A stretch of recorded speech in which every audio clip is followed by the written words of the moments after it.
എന്തോ ഞാൻ എന്തേ നാളെ സ്കൂള്?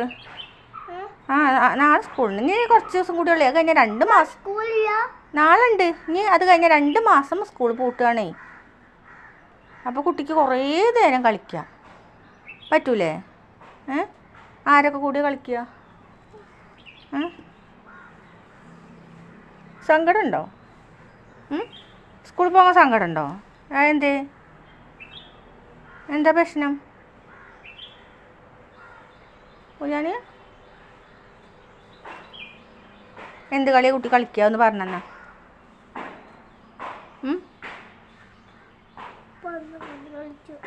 പന്ത് കൊണ്ടോ? അപ്പോൾ കുട്ടീനെ പിറന്നാളല്ലേ ഇനി വരുന്നത്?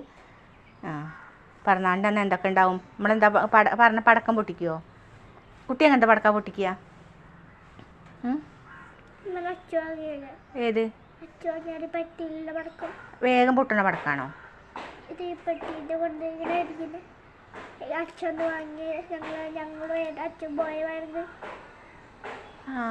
നിങ്ങൾ ഗുണ്ട് വാങ്ങാൻ പോയി?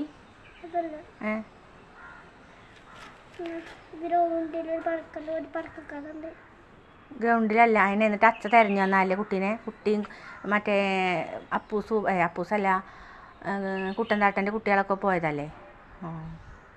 എന്നിട്ട് ആരെ പിടിച്ചത്? ആരെ ഗുണ്ട് പിടിച്ചതന്ന്? അപ്പോൾ ഒന്ന് സ്കൂളിൽ പോകാനൊരു മടി. അപ്പോൾ അമ്മ അന്ന് പോകണോ നാളെ പോയാൽ മതിയോ അവ ചോദിക്കേ. അപ്പോൾ ഞാൻ പറഞ്ഞു 2 മാസം ലീവല്ലേ എന്നൊക്കെ പറയും ഞാൻ ഓനോടേ. അപ്പോൾ ഓന് മറ്റേ സ്വിച്ചൊക്കെ അവിടെ ഉണ്ടെന്ന് നോക്കാ ആയിപ്പാവൻ പറയണോക്കാ കുട്ടീനോട് പോവാൻ. അടുത്ത ആഴ്ച ഫുള്ള് ലീവാണ്. നല്ല ഡാൻസ് കളിക്കണം കേട്ടോ കുഞ്ഞിന്. നോക്കട്ടെ കുഞ്ഞ്, അമ്മത്തെ പൊന്നും കട്ടെ തെറ്റി നിൽക്കല്ലേ. അമ്മയ്ക്ക് സങ്കടം വരും കേട്ടോ. നോക്കട്ടെ അമ്മേൻ്റെ പൊന്നും കട്ടേനെ നോക്കട്ടെ അമ്മ.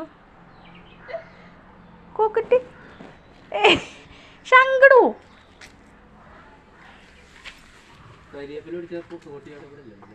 തെറ്റിയിരിക്കുന്നുണ്ട് കുട്ടാമ്മേൻ്റെ കുട്ടി. കരിവേപ്പിൻ്റെ പൊട്ടിക്കാനാണോ? അപ്പുറത്താണ് തോട്ടി. അവിടെ വെച്ചേക്കാണ്. ഞാൻ ഇപ്പോൾ പൊട്ടിച്ചു. ഹലോ ഗായ്സ്, ഉണ്ണിക്കുട്ടൻ തെറ്റി സങ്കടപ്പെട്ടിരിക്കുകയാണ്. നാളെ പോകണ്ട, ഇന്ന് പോകും ഞാൻ. ഉണ്ണിക്കുട്ടൻ ഇന്ന് സങ്കടമാണ്. ചില ദിവസങ്ങളിലൊക്കെ ഉണ്ണിക്കുട്ടന് സങ്കടമാണ്. ഉണ്ണിക്കുട്ടൻ എൻ്റെ സങ്കടം. അമ്മേൻ്റെ പൊന്നും കേട്ട കരയണ്ട. അങ്ങനെ കരയല്ലേ, കാരണം ഇനി കുട്ടി പോയാൽ അമ്മയ്ക്ക് സങ്കടം വരൂലേ? കുട്ടി ഡാൻസ് പഠിക്കാനാണെന്ന് പോണതേ. 30-ാം തീയതി പരിപാടിയാണ് കേട്ടോ ഗൈസ് ഉണ്ണിക്കുട്ടന്. ഉണ്ണിക്കുട്ടൻ്റെ പിറന്നാൾ വരുന്നുണ്ട്. കരയുണ്ട് കുഞ്ഞിന്. ഫോണ് വേണം കാണാൻ? വേണ്ടേ?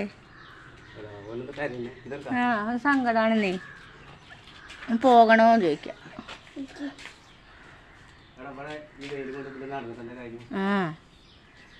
ഇനി 2 മാസം കുട്ടിക്ക് വെയിലുള്ളതാണ്. പന്ത് കളിക്കണം.